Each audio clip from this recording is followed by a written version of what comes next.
Hello, and welcome to this episode of the Futurum Tech Webcast. This show is one of our interview series discussions, and I am thrilled today. We're going to be talking about the state of B2B commerce and how a change in customer perceptions and what customers are looking for in terms of their shopping experience, not only product quality, but actually having a great experience along the way, and really how that whole world is changing, especially in the B2B space. And I am joined today by my longtime friend and super smart guy, John Bruno. John is the VP of Strategy at Pros. John, welcome. Hey, great to be here. Thanks for having me. It's always great to have you. And this is one of those nerd fest conversations that I know that I enjoy so much because we have so many similar interests. So I know it's going to be a great discussion. Tell us a little bit about yourself before we start, though. Yeah, so my name is John Bruno. I'm Vice President of Strategy at Pros. Although, given your introduction, I might change my title to Super Smart Guy. I think I like that a little bit more. There you go. You can write me a check for that. Yeah, I'll be sure to make sure you get all the royalties. But yeah, so for me, I've had a really interesting background, and a lot of people kind of look at me and be like, he's not that old guy with gray hair. What's he doing talking about B2B? But for me, it's actually in my blood. That's how I was born and raised. So I'm a Bostonian, even though I've tried my best to mute the accent. Born and raised in Boston, and I was born into a family where my father was the founder of a regional paper distribution company. Of course, you can insert all your Office and Dunder Mifflin jokes, wherever you want. But for me, it became a passion at a young age. And so after graduating college, I said, get me out of here. Let me try something different. Did consulting for the federal government, worked in the Pentagon. I hated the public sector, and then found my way back into technology at companies like Forrester Research and Pegasystems, getting more and more into technology to facilitate B2B interactions, where most recently, prior to Pros, I ran the product organization at a e-commerce platform based out of Vancouver, British Columbia called Elastic Path.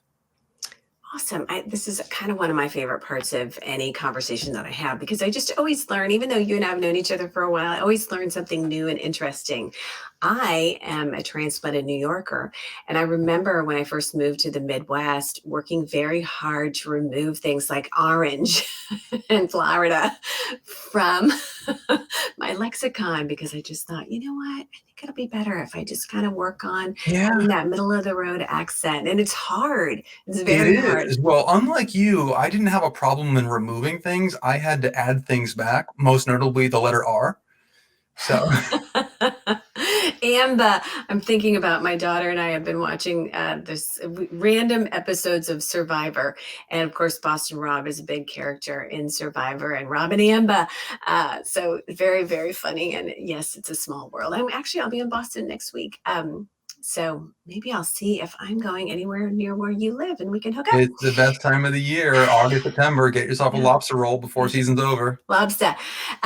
So what we're going to talk about today, again, going back to the B2B commerce space, Pros, the company that you're with, is doing some really interesting things. Tell me just a little bit before we get started, and before we dive in, a little bit about Pros. Yeah, Pros is probably one of those best kept secrets. So the company's been around for a little bit more than 3 decades and really grew up solving some of the most complex revenue and pricing problems for airlines. So, Pros is pricing a majority of the world's airfare right now. You might not know it, but when you book via airline.com or an aggregator or a travel agent, Pros is handling the most complex of those pricing problems. And so over the years, Pros has transitioned and moved into the B2B space as well. There's complexity in pricing for airlines. Well, there's also a lot of complexity in the way B2B organizations work with their customers. Right. And so we've supported everything from how organizations structure their pricing strategies to bringing AI into the fold. And as we've evolved, we've really expanded the portfolio of solutions to not only include how you price, but also how you sell. So through solutions like Configure Price Quote and e-commerce, Pros plays a pretty active role in helping B2B organizations really embrace all things digital. And I think that's one of the things that's the most interesting to me, and part of it is because I'm married to a guy who works for a Fortune 100 company and he's in sales. And so, when you can look at both sides of an equation from, a marketing strategy and a sales strategy, and how, I think that those two things have to work together. And one of the things that I've learned from my husband over the course of the last 20 years is just the frustration that sales teams have when pricing complexities get in the way of them serving their customers, selling more things to more people, doing their jobs, and that sort of thing. So I think that serving up a great customer experience on the front end is super, super important, but empowering your sales team is equally as important. And I think that that's one of the things that makes the pros solution so incredibly attractive to me. Yeah, absolutely. There's this really interesting end of the spectrum for B2B sellers. Many of them can operate based on gut feel or instinct and be really responsive and be accommodating to their customers, but at the same time, run the risk of doing things that are unnatural or unhealthy for the business. Right. Now, on the flip side, when there's a lot of governance and everything needs to go through approvals and get certain sign-offs and escalations, well, you might be doing things that are good for the business, but run the risk of having really poor customer Right. experience. So it's about striking that balance to give the Right. proper empowerment to deliver a great customer experience. Absolutely. So, talking about customer experience, one of the things that we've seen over the course really of the last 18 months, probably, certainly, in many ways pandemic driven, we've seen a shift in customer expectations. What do you think? What are your observations on how this has impacted what we're seeing in terms of the digital buyer's journey? Yeah, it's interesting because I don't think we're seeing anything terribly novel or new, but the pace of which, the world we're living is changing is just remarkable right now. Right. So if you go back in the past 10, 15 years, you started seeing really cutting edge B2B organizations embrace digital as part of the buyer journey. And what we saw over the last 18 months is that, as the world largely, shut down face-to-face interaction, buyers were forced to embrace digital technologies. Now, the interesting dynamic that, presented itself was buyers did a really good job acclimating to that digital world. And it's a lot easier for buyers to acclimate to it because there's a lot of optionality out there. But for folks on the selling side, embracing digital is not as easy as opening up your web browser and, hitting a Google search. You're talking about core technology, infrastructures, implementation, configuration, getting your data in order. And so, every organization knew they needed to do this, but was always kind of like the second, third, or fourth priority on the list. And all COVID really did was make it the number one priority. Actually, kind of made it the number one, number two, and number three priority. I think that we've seen that across the board with digital transformation in general. I mean, many things that people thought would be nice to have, or we'll put this on the list, or whatever, really caused, one of the things that I try to look for when we're talking about a pandemic, this has been a horrible thing in many, many, many ways. I try to look for silver linings. And one of the silver linings I see is that this has caused a rapid pivot in so many instances and has brought people into sort of a new age and a new way of doing things. One of the things that we did some research on the B2B digital buyer's journey recently, and we found that 80% of our survey respondents have said they've eliminated their traditional buying cycles, and that 63% of those people said that their business requirements and their tech requirements are never going back to what they were. I mean, it's kind of like, when you experience something really amazing and you see how well things can work for you when you embrace the digital landscape and really awesome technology solutions. I mean, why would you ever want to go back? It makes no sense. So I think that, again, that's a silver lining that I look to as it relates to the pandemic that I think we all benefit from. So I want to talk a little bit about omni-channel e-commerce strategy. And so we know that a lot of B2B organizations have an omni-channel e-commerce strategy. Some are good, some are not so good, and they aren't foolproof. So can you talk with us a little bit about what you and your team see in terms of the challenges organizations face with their existing strategies? Yeah, I think you're a little generous, to be honest. Some are good. I don't know if I mean, some are not so good. I don't know if some are actually good. Okay, Uh, many suck. yeah, many have room for improvement. Right. Um, but yeah, there's a ton of challenges. If I kind of harken back to that silver lining piece for a second, I think the silver lining is even greater because Yeah. organizations now have an opportunity to kind of think about digital more pervasively as it affects Right. all aspects of their business. Of course, there's websites and e-commerce, but what about the salesperson and how their role is changing given this pandemic? Because they're not going to go away. They're still going to Right. have a role. So when I think about omnichannel in the B2B world, it's riddled with complexity. I mean, in the B2C world, you typically have the online experience and the brick and mortar experience. Right. Pretty cut and dry. Right. In the B2B world, you've got in-person sales reps. You may have a brick and mortar distribution facility.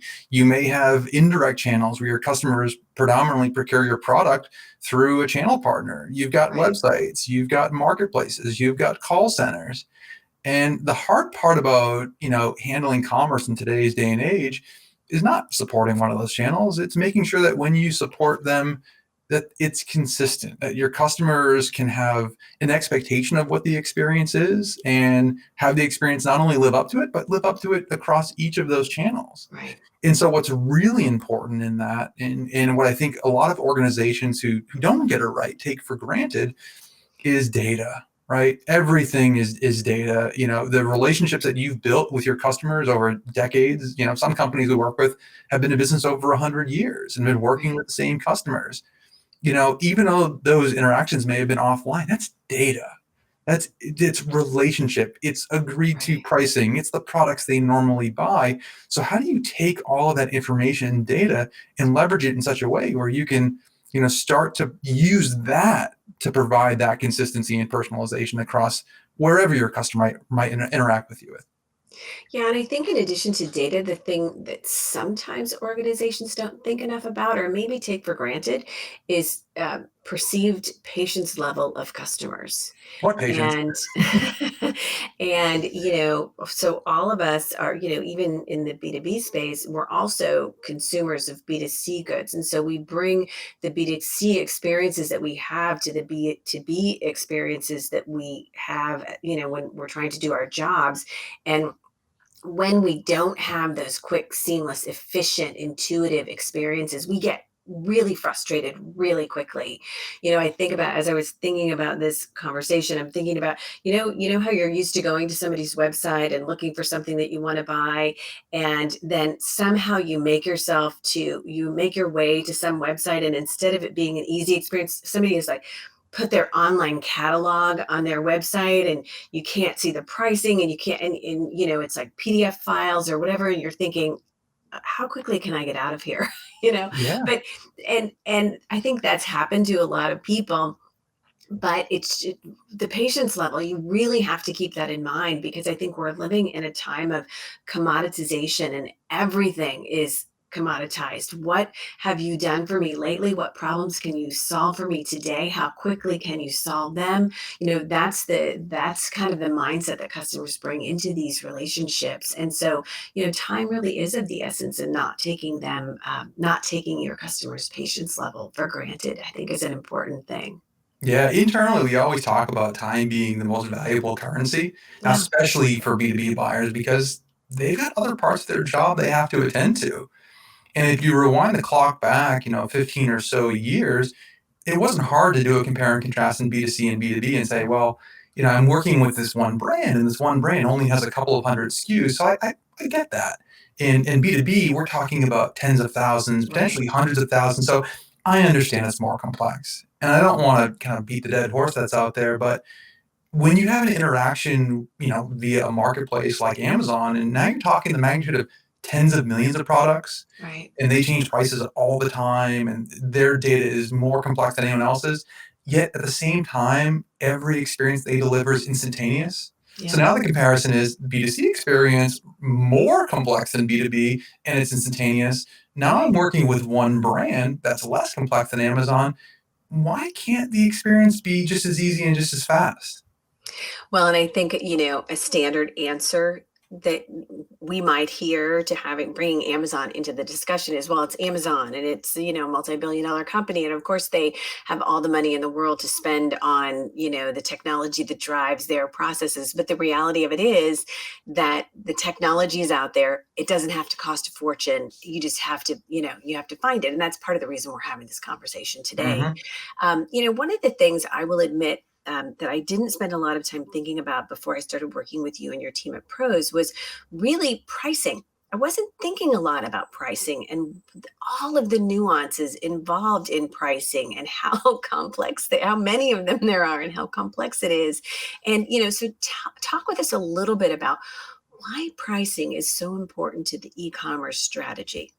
Yeah, I mean, if you boil it down to its most simplest form, right? We think of things in terms of what's the least common denominator. And in every interaction, regardless of channel, there are a couple of things that always remain constant: the product and the price. Right. Sure, you've got things like promotions and how you might surface things in different channels and, the place aspect of it. Where do you want your products to be found? But products and prices are everywhere.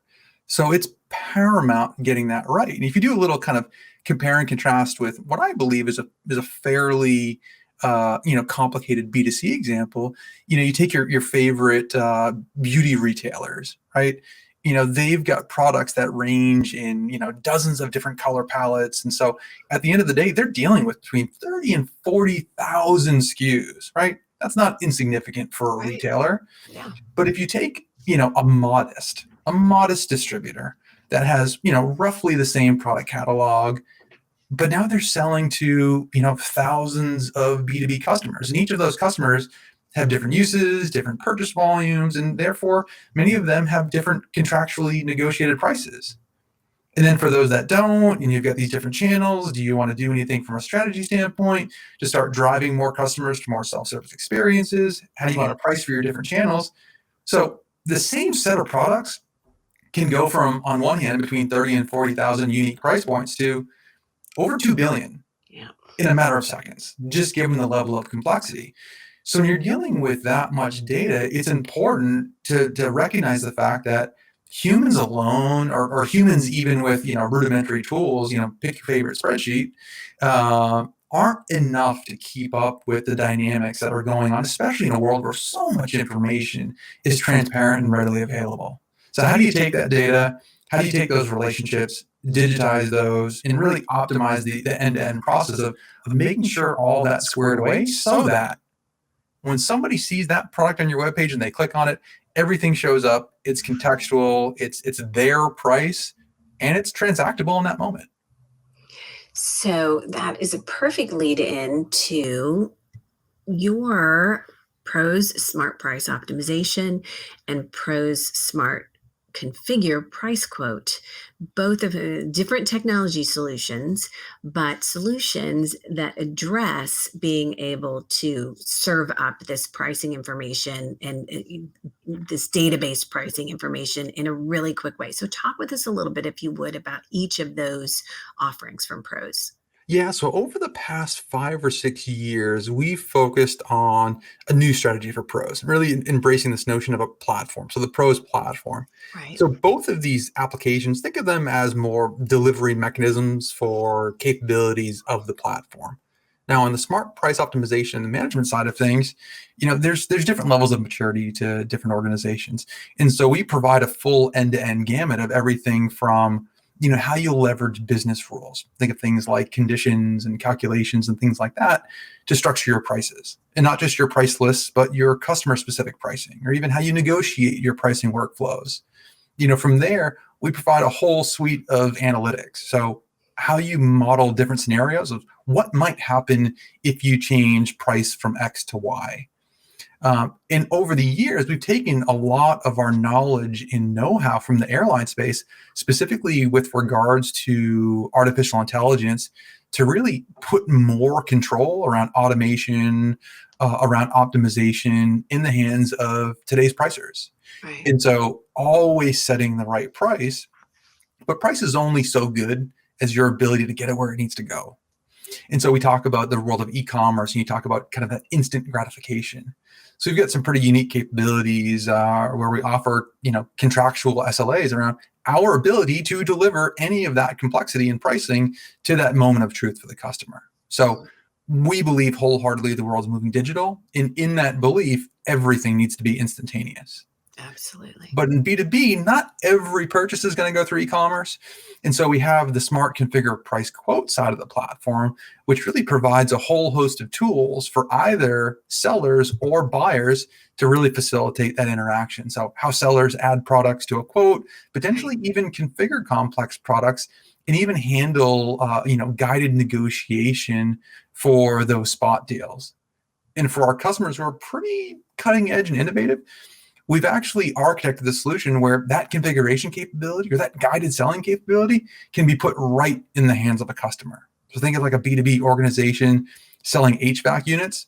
Your off the street customer might not be totally familiar with what is the right product for them, but imagine walking them through a couple of quick, simple layperson questions and getting at the exact right solution, no matter the complexity.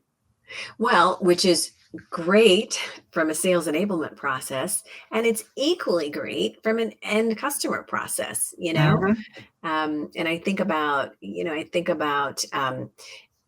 it's so interesting to be in a situation as a consumer, B2B or B2C, it doesn't matter, when you're here, you have my budget dollar, I have my money in hand, take my money. Why should I have to wait so long to get a quote? And that's really, I think, what we're talking about is let's speed up this process and make it easier and better and more efficient for everybody. And I think that's really exciting. Yeah, I think in one of our last conversations, we were talking about the retail world. One of my favorite examples of retail is the North Face, right? They've got so many different products and different lines. And personally, I don't know what the right one is for me. But one of the cool things they did is they put a guided selling workflow in there. They ask you, what the normal temperature of the climate that you're going to be in. They ask you if it's humid, if it's rainy, if it's dry, a couple of basic questions, and they get you to the right jacket. If they can do that from a B2C example, why can't a tools manufacturer or a manufacturer of earth moving equipment or somebody in the automotive space ask you your own set of questions to get you to your own product? That's the world that we're starting to live in now. Yeah, it is. It is absolutely the world we're starting to live in now. And I think that, to me, the exciting part of this is that, the organizations who get this, there is such who understand this. There is such an opportunity to develop a competitive advantage and to be able to leverage that because, when people have great experiences, they like to talk about them, they like to share them, they like to refer customers. I just think that, there really is, what customers are looking for today is, vendor partners who make their lives easier, who help make their companies more successful, who really they feel like are with them, as a true partner, not just a one and done sale. I could go get that from Amazon, right? Mm-hmm.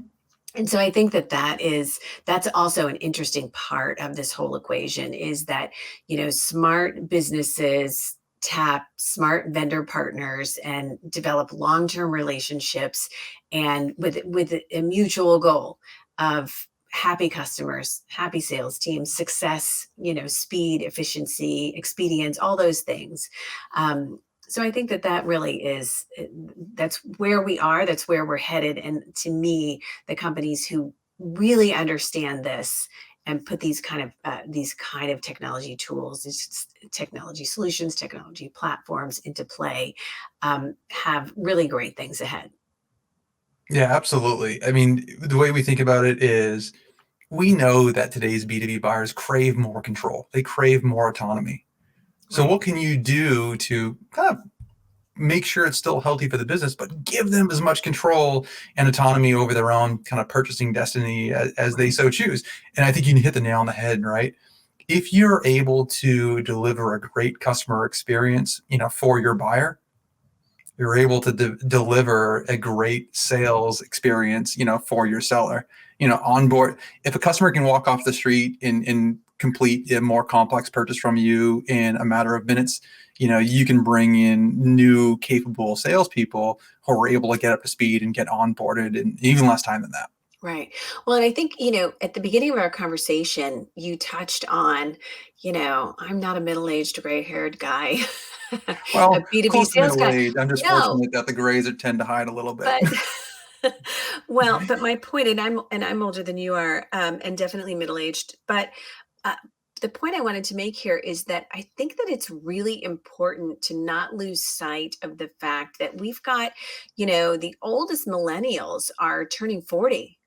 I mean, so you've got millennials, you've got Gen Z in the workforce, you've got people who, in many ways, are digital natives who understand how to navigate technology and the web and embracing and living in the middle of technology. So if you're not serving up, platforms and solutions that allow them to get what they know is available and and the kind of experience they have elsewhere, they're going to look somewhere else. And I think Mhm. that's really important from a strategic brand strategist here.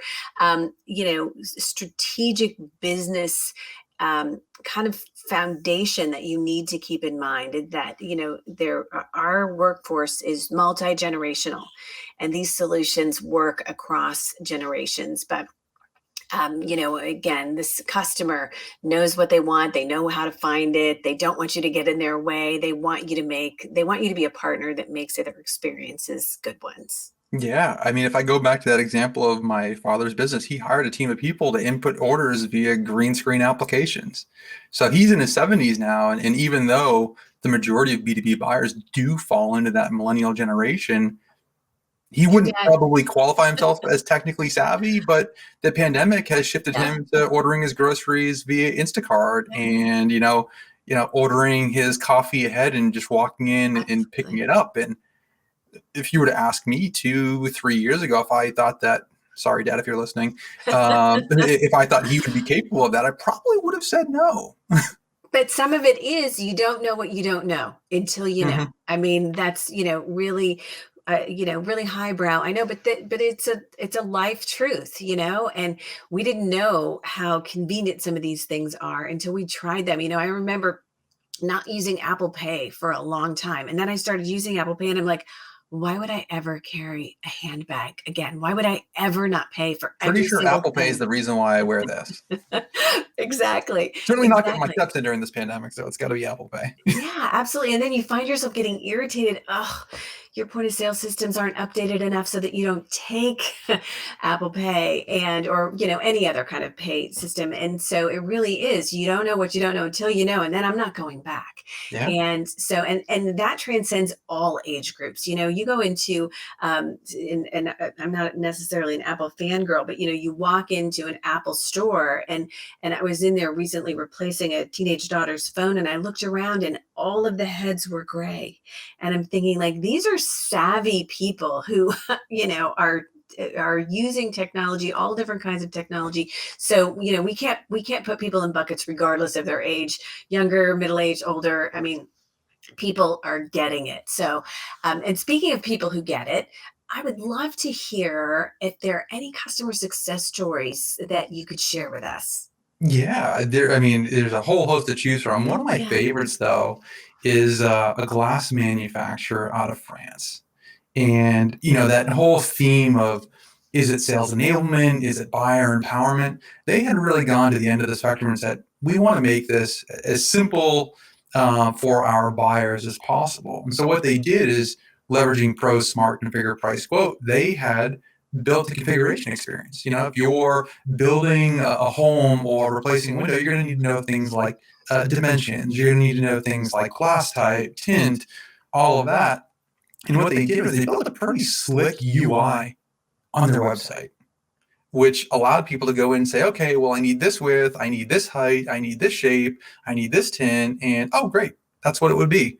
And they had done that about 2 to 3 years ago. So remember, pandemic kicked off March of last year, so we're talking 18 months. Right. And they thought this would be a really great experience. And they built this experience mostly for their sellers, but they exposed it on their website. And I think one of the really cool things about that is because they did have this foresight in terms of, what the future might look like, Right. they were able to go from 10% of their revenue occurring online to 80. seemingly overnight as soon as the pandemic started because they had thought about that. They had prepared for it. We talked about priorities before and how kind of digital and self-service was 3, 4, or 5 for most B2B organizations. It was number one for them, and they reaped the benefits of it significantly. Yeah, I remember early on in the pandemic in one of our webcast shows here, talking about examples of businesses who prepared for it. Nationwide Insurance is another company that, they were focused on digital transformation 5 years ago. They were focused on resilience and business continuity and being able to support remote work and hybrid work and everything else. So when a pandemic happened, they were like, we're good. And we're good because we planned for it. So I think the message here is twofold. From a strategic standpoint, you definitely, want to be thinking about what does the future look like. But I think it's also important for those of you who listening who, didn't happen to predict that a global pandemic would be something that we would still be navigating through. It's never too late. It's never too late to explore technology solutions that can take you from where you are now to really having pricing optimization and quote optimization and those kind of things in place. And so I think that's an important takeaway here. Yeah, absolutely. I think if I can add on to that, the one thing that I would tell the audience is um, plan for uncertainty. Yeah. Right. You don't need to know that there may or may not be a global pandemic or any other kind of macroeconomic movement, but Right. know that the world tomorrow is going to look different than the world today. And earlier we talked about, lowest common denominators. Things like price in your products are still going to be pervasive no matter what the next experience might Yeah. look like. And so, consolidating that information, being ready to deliver it to wherever it might need to go, if you've got all of those ducks in a row, you can feel pretty safe that no matter what the next customer expectation or macroeconomic movement might be, that you've got the two most important puzzle pieces figured out. Right. And now you just push it into that channel and you're good to go. Yeah, I think that's great advice. And on that great advice, we will wrap our show. John, I knew that this would be an interesting discussion. I always so enjoy talking with you and really appreciate you coming and hanging out with me today. I appreciate the invite. It's been a blast. Absolutely. Well, to our listening and viewing audience and to our LinkedIn audience, thank you so much for hanging out with us. I will include, we've done some research. We